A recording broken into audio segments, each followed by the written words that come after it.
So what's up sa inyo mga master? Meron na naman tayong bagong ituturo sa inyo. So ang vlog natin ngayon si Oppo A5s mga master, no? So tuturo ko lang sa inyo mga master kung paano pagpalit ng LCD.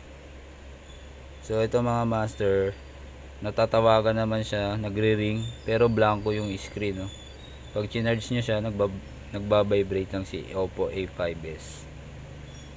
So tuturo ko sa inyo mga master kung paano i-repair to. So kailangan natin dito ng lighter fluid T7 B7000 tsaka to. So gagamitin natin siya ng manipis na bagay. Kung meron kayong mga magic card, pwede na yan. So gamitan natin ng lighter fluid. Syempre lighter fluid sa paligid mga master. Tapos gamitan natin na itong sanction. Yan.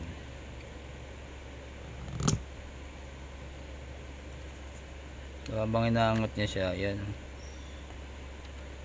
Lagyan niyo siya, daan-daan niyo lagyan sa gilid mga master. So huwag niyo iaangat to yung takip kasi meron tong flex para dito sa fingerprint mga master, ha? Sa mga bagong technician lang sa cellphone dyan.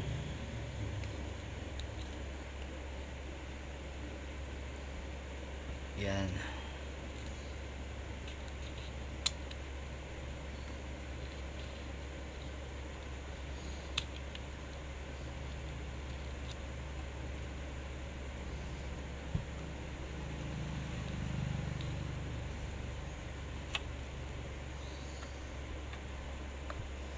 Ayan, o.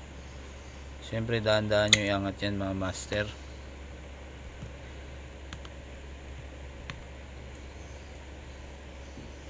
So nakita nyo itong ribbon. May ribbon siya mga master. Ayan.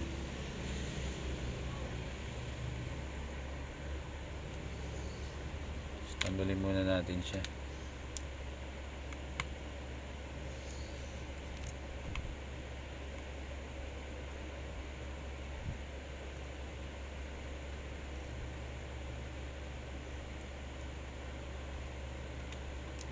Yun, tanggalan natin tong takip. Meron siyang tornilyo na 1, 2, 3, 4, 5, 6, 7, 8, 9, 10, 11, 12, 13, 14, 15 screw mga master. So, tanggalin nyo to.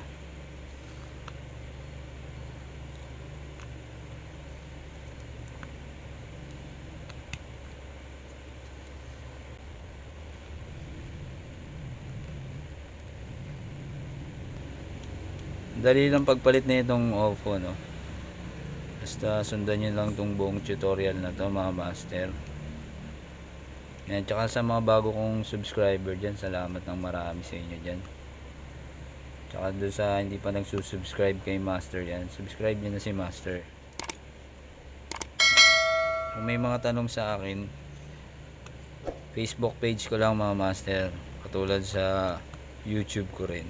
Yan, follow nyo ako at i-like nyo yung page ni master sa Facebook page.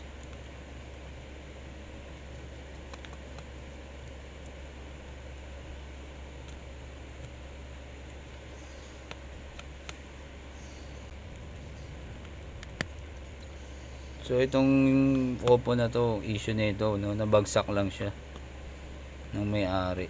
Tapos wala na siyang makitang display. Kaya kutob natin dito si LCD. Kasi good naman siya, nagre-ring naman siya eh. Kaso wala siyang display, no. One set kasi to mga master, si Oppo A5s. Sundin natin yung SIM card tray. Yan, once na natanggal natin lahat ng mga tornilyo, yan, pagka natanggal na natin, susungkitin natin sa gilid. Sa gilid lang mga master. Yan. Ito natin simulan sa may malambot na part.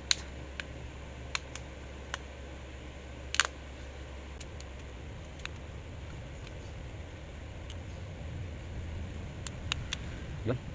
Tanggalan natin si pangalawang takip. Buksan natin itong battery.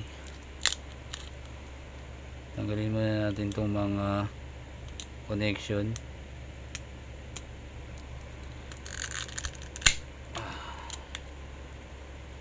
So iangat nyo lang pag ganun siya mga master, si battery.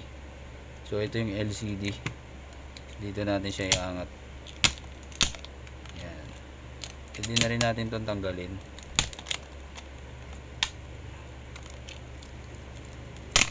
Yan.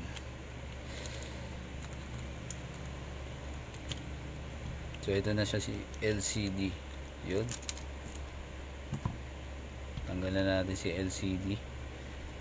Ito tayo dito sa ay yung battery pala natanggal natin mga master. So punta na tayo sa LCD part.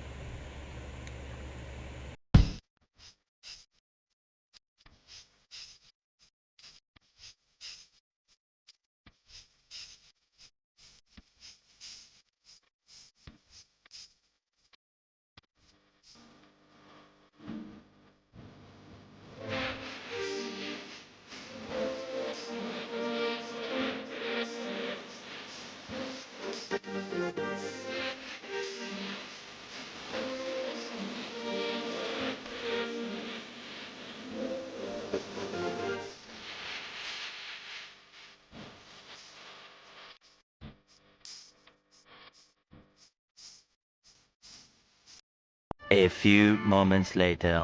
Parang medyo nabasa siya, oh. Yun, oh. Yung mga taitay pa. So ito siguro yung naging cause niya ng pagkasira. Ito.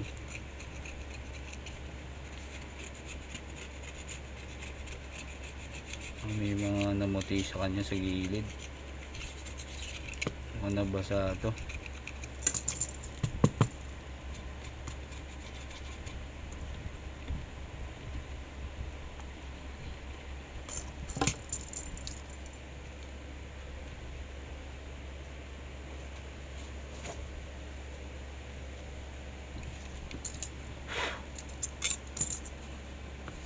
Yun.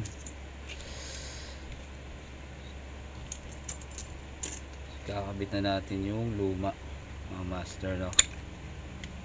Ay luma, yung bago pa. Ito yung bago niya master. Siyempre bago natin i-fix, yan, testing muna natin si LCD kasi baka may diferensya pa siyang iba. Hindi nyo kagad mababalik si LCD kapag hindi nyo kagad tinesting muna. Huwag nyo muna tatanggalin yung mga warranty kasi gaya ng sabi ni master, maigpit yung mga supplier. Pagka natanggal mo na si plastic at may defective yung LCD na kuha mo, sayang yung pera mo, abono ka. Look lang, wait lang, dumikit.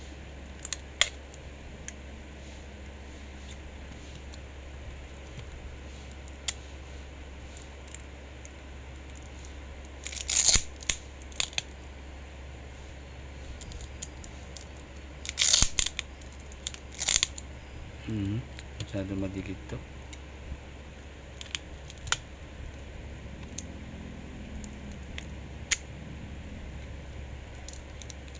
Yun.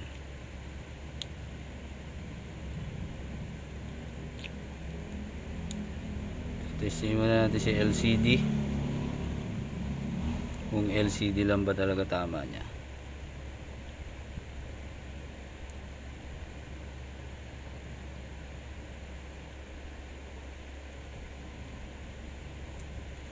Try natin i-charge.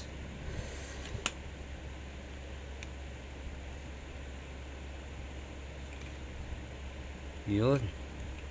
So LCD lang talaga yung tama niya, no. Yun.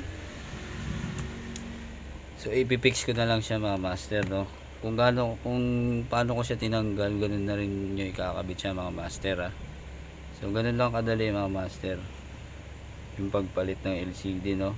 Tsaka kung naging vibrate lang yung problema ng ano nyo, ng mga cellphone nyo, nabagsak or nabasa yung mga issue, ganun lang, no. So yan mga master, no, binuksan na natin si Oppo. Testingin natin kung gumagana na siya. Yan, testingin natin. Medyo mula na naman dito sa amin. Yun. So good mga master. Testingin natin yung number sign. Yun.